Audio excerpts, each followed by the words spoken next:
My name is Jacob, and today I will be talking to you about another solution to the ever-growing problem of sea level rise in New York City. In December 2012, the Special Initiative for Rebuilding and Resiliency, otherwise known as the SIRR, convened to address the creation of a more resilient New York City in the wake of Hurricane Sandy, with a long-term focus on preparing for and protecting against the impacts of climate change. To give you some background on why this became such a big issue, you first have to know some things about Hurricane Sandy, which is what brought it into the light. Hurricane Sandy was one of the worst hurricanes New York City has seen in most recent years when it happened in 2012. Hurricane Sandy ended up being the deadliest and most destructive hurricane during the 2012 hurricane season. At the time, it was the second most costly hurricane, causing nearly $70 billion in damages, while only being categorized as a Category 2 hurricane when it made landfall on the northeastern part of the United States. A quote from a website dedicated only to the rebuilding of New York City's infrastructure called Build by Design states, "The low-lying topography of Lower Manhattan from West 57th Street down to the Battery and up to the East 42nd Street is home to approximately 220,000 residents and is the core of a $500 billion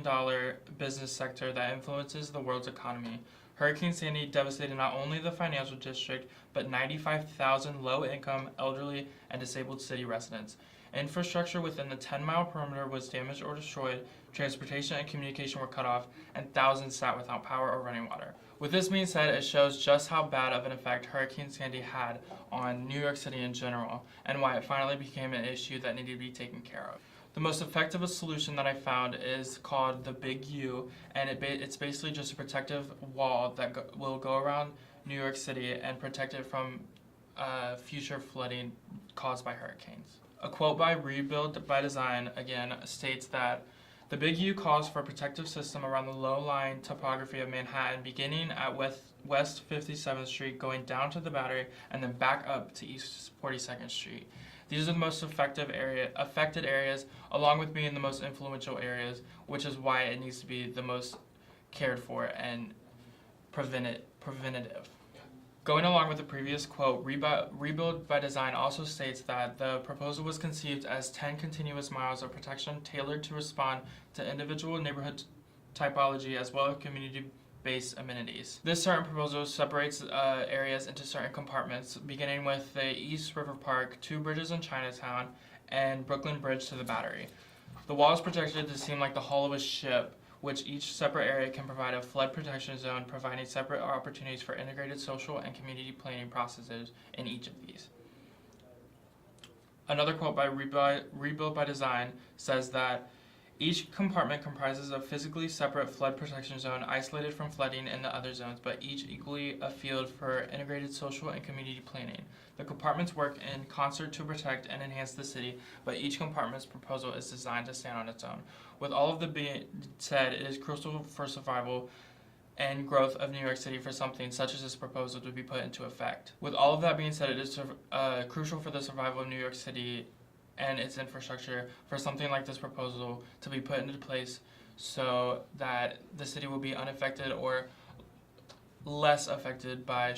increasingly stronger hurricane surges. To wrap up everything I've talked in this video, I wanted to reiterate some of the main topics and ideas that I've discussed within this video. But first, I wanted to talk to you guys about the seriousness of this issue, and if it comes across that we're joking or it seems like we don't care, that is not the case at all. Sea level rise is already affecting us in more ways than one, and it is mainly affecting us by the way there are stronger storm surges such as hurricanes, and Hurricane Sandy is one of the main reasons why I'm even talking to you about this solution in the first place, and why sea level rise is even a topic that we're talking about today. Hurricane Sandy and other hurricanes that have happened more recently have showed us just how bad sea level rise can affect us within the hurricanes and and outside of the hurricanes and the damages that they cause. Hurricane Sandy was one of the most costly hurricanes in recent history, causing more than $40 billion in damages. Hurricanes have caused billions of dollars in damages, ruined and even taken lives, and they can take years to be able to recover from. The Big U is the one solution that I talk about in this video, and it is the main solution that I was able to find while doing research, and it seems to be the most